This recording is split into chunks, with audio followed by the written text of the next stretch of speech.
What's up guys, Rook9 here and welcome back to my series on Rainbow Six Siege. I've got a fairly quick video for you today, and what I want to share with you is an overview of all the characters that were available in the beta, and more importantly, some of the data that Ubisoft have released in terms of which characters the players liked best and which were the most successful. So let's jump straight in with the 7 attackers available during the beta. The top 3 characters for players on the attacking side were Fuse, Thermite and Blitz. And as you can see, players also favoured assault rifles while choosing these characters, the AK-12 being the favourite weapon when playing Fuse, and the XI-556 being the favourite weapon when playing Thermite. I think that what made these characters stand out to players was not so much the weapons they carried, but the special gadgets they had available to them.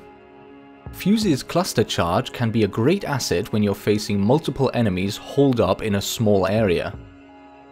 And Thermite's exothermal charge, allowing you to breach through reinforced walls, is an invaluable asset when you're facing human players who are using their reinforcements to channel you into kill zones. And last but not least, we have Blitz. And with this character, I'm pretty sure I can safely say that it wasn't his armament of just a P12 pistol that was convincing players to pick him. Rather, it was that players cottoned on to the fact that a shield can make you almost invincible. In analysing the game data gathered during the beta, Ubisoft have come to the conclusion that shields are definitely overpowered. A strong indicator for this is the fact that teams including Blitz won a massive 69.2% of all of their games. Ubisoft have already confirmed though that shields will definitely be nerfed before final release. And now, in no particular order, let's look at the remaining pack of characters available to attacking teams. Here we have Sledge from the SAS first, a character who can breach through any wall or door with his hammer. Montaigne, a shield carrier, very similar to Blitz. IQ, who can scout out electronic devices using her wrist-mounted smartphone-like device, I guess. And she also has a nice selection of primary weapons. And last but not least, Twitch, who has a special drone equipped with taser darts that can destroy electronic devices and stun enemies, and again she has a nice selection of primary weapons. I think the interesting character here to focus on is Montaigne. He is the only attacking character that cannot carry breaching charges. And his special ability of being able to extend his shield also means that while he's doing that, he cannot fire. This puts him very much in a supporting role where he will rely on other players to breach a room and to provide the fire, while he marches in, absorbing all the enemy's fire and providing protection. And of course, being a shield carrier means that Montaigne did have quite an advantage during the beta, which can be seen by his win rating of 68.9%. And before we move on, while I'm looking at Sledge, maybe one last interesting tidbit is that only 2 out of the available 7 characters were able to bring hand grenades on the attacking team, and that was Sledge and also Thermite. And with that, let's get a load of those defenders. Righty-ho, on the defending team, the top 3 most favourite players were Smoke, Mute and Rook. And this really highlights the value that players put on being able to disrupt the potential assault routes open to the attacking team. Smoke's remote gas canisters have a large area of effect, and while they're not instantly deadly, they can completely shut down the enemy's progress for an amount of time, and they can be especially effective against heavily armored opponents, since they won't be able to move out of the area of effect quite as quickly. The next most favourite character in the lineup is Mute, and he has a signal disruptor as his special equipment.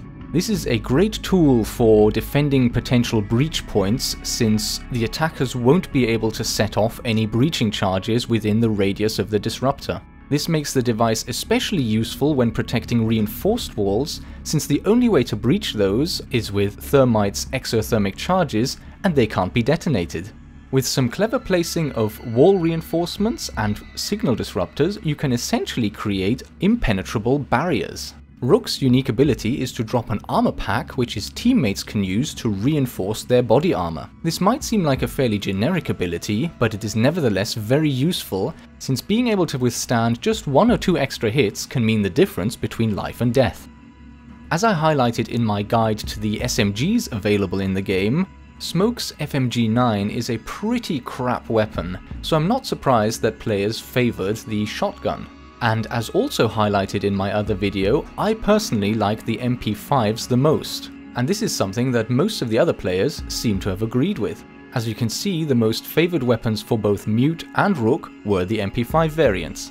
And as before, in no particular order, let's now peruse the last 4 characters on the defending team. Here we have Pulse, Doc, Bandit and Jäger, or maybe I should call him Bandit. Among these characters, Pulse carries a cardiac sensor allowing him to see heartbeats through walls. This was a very powerful device during the alpha phase of the game, but it seems that it's found less favour with players during the beta. Doc's stim pistol allows him to revive friendly players from a short distance away rather than having to go right up to them. Bandit's shock wire can be attached to metallic gadgets such as razor wire and will then deal additional damage to any enemy touching it. And Jäger's active defense system provides an ability to intercept enemy grenades before they detonate. This is of course a great countermeasure to Fuse's cluster charges, but can also be useful for hand grenades and flashbangs. Oh, and probably smoke grenades too, why not? Interesting to note here is that while Bandit and Jäger were not among the top 3 characters picked, they did have the highest win ratio of 52.3% and 52% respectively. This might not sound too impressive, but when you consider that defenders only won 42% of the time, having a 52% win ratio does seem to indicate a strategic advantage. Part of that strategic advantage could come from Jäger's armament. His 416C is the only assault rifle available to defenders, and I think that's one of the best weapons you can have when fighting at distance on the defensive team.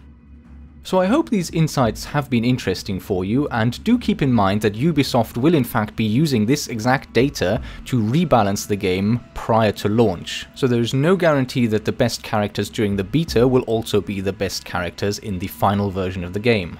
If you're interested in a more in-depth analysis of each of the individual characters, I can only recommend you check out IcyCat25's channel.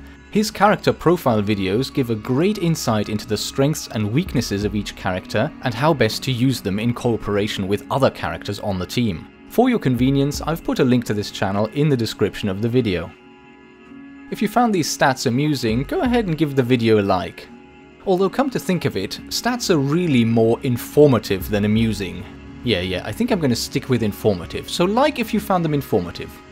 And with that, all that remains to be said is I hope you enjoyed this video, and I will see you in the next episode.